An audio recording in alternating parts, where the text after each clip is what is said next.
What's good everyone? It's Oni Collections, and today we'll be looking at Ichibansho's Haikyu 10th anniversary figures. Haikyu is one of my favorite animes of all time, and to celebrate their 10th year anniversary, Ichibansho released both Hinata and Kageyama in their King of the Court outfits. I'm really impressed with how these figures came out. They are both extremely high quality, and the detail of them are insane.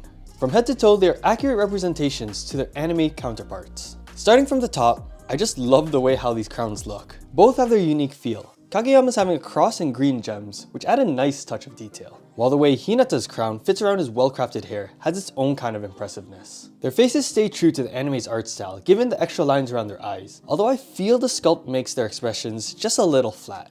As a side note, Kageyama is slightly scaled down compared to Hinata, so his face is a little smaller. Moving on, the iconic black and orange uniform is really well done, having a nice flow and natural looking folds.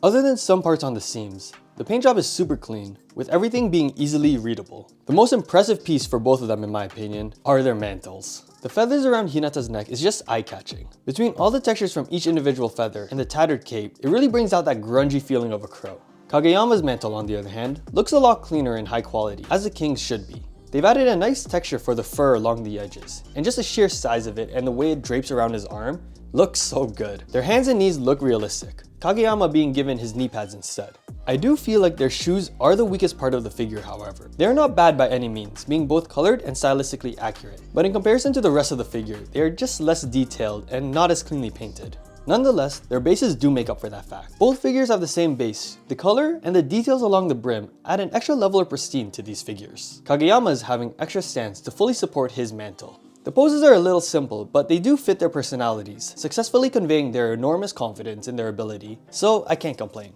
They are both packaged in a nice box to match their colors. Hinata's primarily orange, while Kageyama's is a deep navy blue. Both contain windows, allowing you to see through to the figures and display them in the box if preferred. But I don't see why you would choose that when these figures look so incredible and are a great size to be easily displayed. Including the base, Hinata stands at about 7.5 inches tall, while Kageyama being only an inch taller at about 8.5 due to being proportionally scaled down. I bought each of these figures from GameStop for about $60 Canadian a piece, which I feel is a great and fair price for such high quality. But they can both be easily found for similar prices off other sites such as Amazon and the Crunchyroll store. Overall, I'm extremely happy with my purchase, and I'm more than glad to have them both as part of my collection. I give them a rating of A+, making both Hinata and Kageyama a must-buy. Thanks for watching until the end, and I hope it helped you in your decision on whether or not you should buy these figures. If you enjoyed this review, please check out my other videos as I want to help you make confident decisions in your figure collecting journey. Thanks again, and I'll see you in the next one.